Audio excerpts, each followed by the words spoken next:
Hello, it's Randi Rhodes. Here's a clip from our show, and go to randyrhodes.com for the whole thing and a podcast. Buy a stinking podcast. Mary had a little man. The fall. We believe that all men are created equal. To the magnificent mosaic that is America. From radio beacon to radio beacon. I have a dream today. Change has come to America. Believe me. Knock, knock. Who's there? It's a figment of your imagination. Randi Rhodes Show. Turn up your mind. The markets dropped more than 2,000 points today based on the virus. Airlines, cruise lines, hospitality industry obviously taking a big hit. What if those companies needed a bailout to stay afloat and avoid losing thousands of jobs?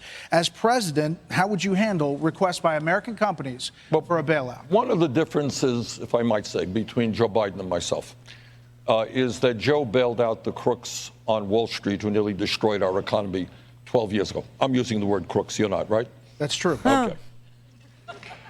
This is going to be fun tonight. You did use the word. That's correct. I used the word, okay. And these guys, after destroying the economy, they came to Congress and they hate, they oppose, they want to cut Social Security, Medicare, and Medicaid, many of these Wall Street executives. But they came to Congress and they said, bail us out. And what I said at that point is, I understand the economy is in trouble. And if you want a bailout at a time of massive income and wealth inequality, that's fine. Go to your billionaire friends and we'll put a special tax on billionaires to bail out the economy. And it wasn't only the TARP funding, it turned out to be trillions of dollars in zero interest loans. So my answer right now is we will take a look at the economy. Obviously, we don't want the economy to tank. But when 3 people in America, Brett and Martha, own more wealth than the bottom half of this country, when 49% of all new income goes to the top 1%, when we have more income and wealth inequality than any time in the last 100 years, if we need to bail out the economy, you know who does it? The people on top, not working class people who are struggling today. And number two, when we talk about bailing out the economy, this is not going to just be more tax breaks and subsidies for large corporations. You want to talk about bailing out the economy? Let's provide health care to all Americans as a human right. How's that? Let's talk about raising the minimum wage to a living wage of $15 an hour. So you talk about bailing it out. If it's simply helping the people on top with taxpayer money from the middle class, no way. No way. And he's right, because what we have in this country is socialism that's exactly backwards. So when the companies make mistakes or the companies don't, realize that they're going to be facing, natural disasters. Let's say, you're a shipping line and you don't understand that you're going to see a hurricane season and the Bahamas cruises are going to be, or whatever, or you can't go to Italy because there's, a virus, and they don't plan for, somehow they look to us, the middle class, to always give them free money.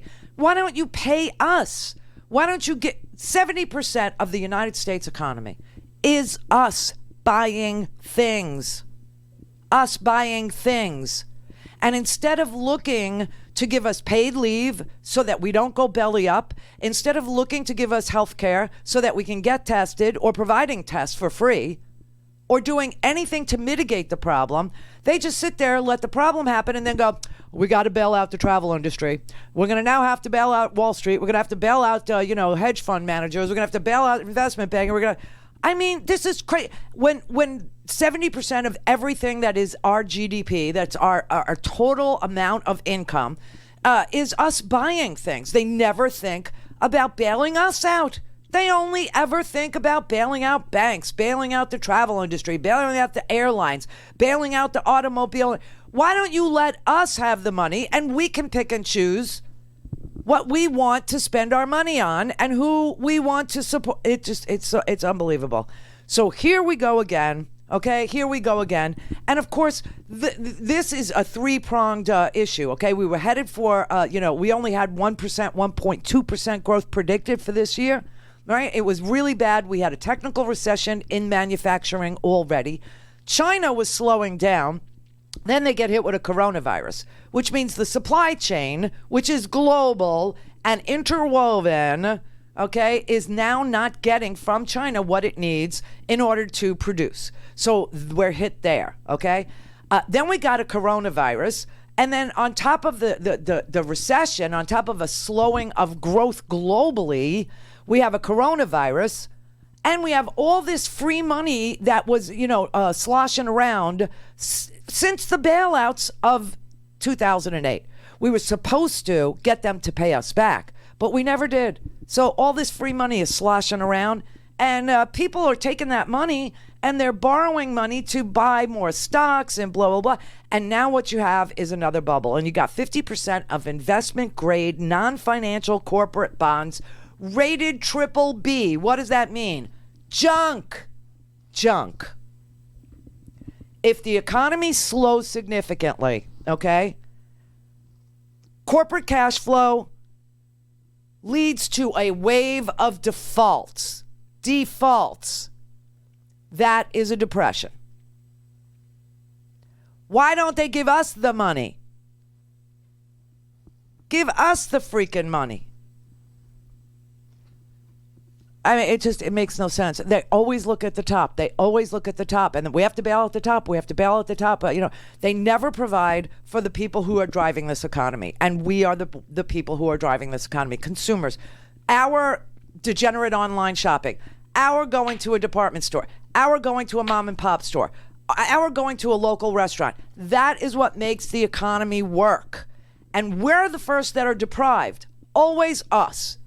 And then the people who have all this free money and borrow because interest rates are so low that money is basically free for them, they're the ones that have to default because they owe so much money on buying gambling chips.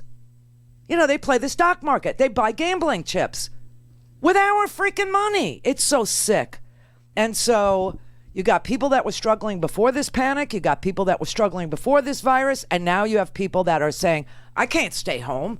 And it doesn't occur to anybody except for progressives that the thing that's going to drive this economy into this perpetual vortex down the drain is us not having enough money. They're talking about $15 billion to the airline industry to help them. Why don't you give us money and tests? Give us coronavirus or take our temperature at the airport, for God's sake. I mean, that's what they do all over the world. People's temperature is being taken. I actually I had some doings, as you know, with a hospital emergency room not too long ago, and I actually said to them, "You've got people in this ER who haven't been triaged. Okay, they're sitting in the waiting room waiting to get triaged, waiting because they walked in, they didn't come by the ambulance, right? And so they're all sitting around in this super crowded waiting room because it's season in Florida, which means all the old people are down here for the winter, which means it's season, okay? And the snowbirds are down here, and they're older and they get sick. Well, they're all sitting in the hospital waiting room. Nobody has taken their temperature. Nobody has checked their blood pressure. Nobody's done anything to triage them to figure out what their status is and how, to prioritize them. That's what triage is, and I think you all know that. So I complain. I went to their investor relations. Why? Because this particular hospital is a freaking investment banker who owns it. One of the big, this is a separate one. Okay, so there's one over here. This is the one I'm talking about with the ER. And I said, why don't you just take people's temperature when they come in? Because you've got people with, suppressed immune systems sitting with, could be a baby, could be a toddler, could be a 12-year-old with a raging 103 fever. Why would you not take their temperature? This was pre-coronavirus, okay? I'm saying the same things to these, over 55 communities. I'm saying the same thing to these people that, were giving me tours of their independent living facilities. Oh, what's wrong with you? Why would we take people's temperature? Why wouldn't you? What's wrong with people? This country is it's just so, and all they're talking about now, bail out the airlines, bail out the travel industry, bail out the larger U.S. companies. Bail out the oil companies, bail out the fracking companies, give people paid leave, and paychecks. Go to RandiRhodes.com for the whole thing and a podcast. Buy a stinking podcast.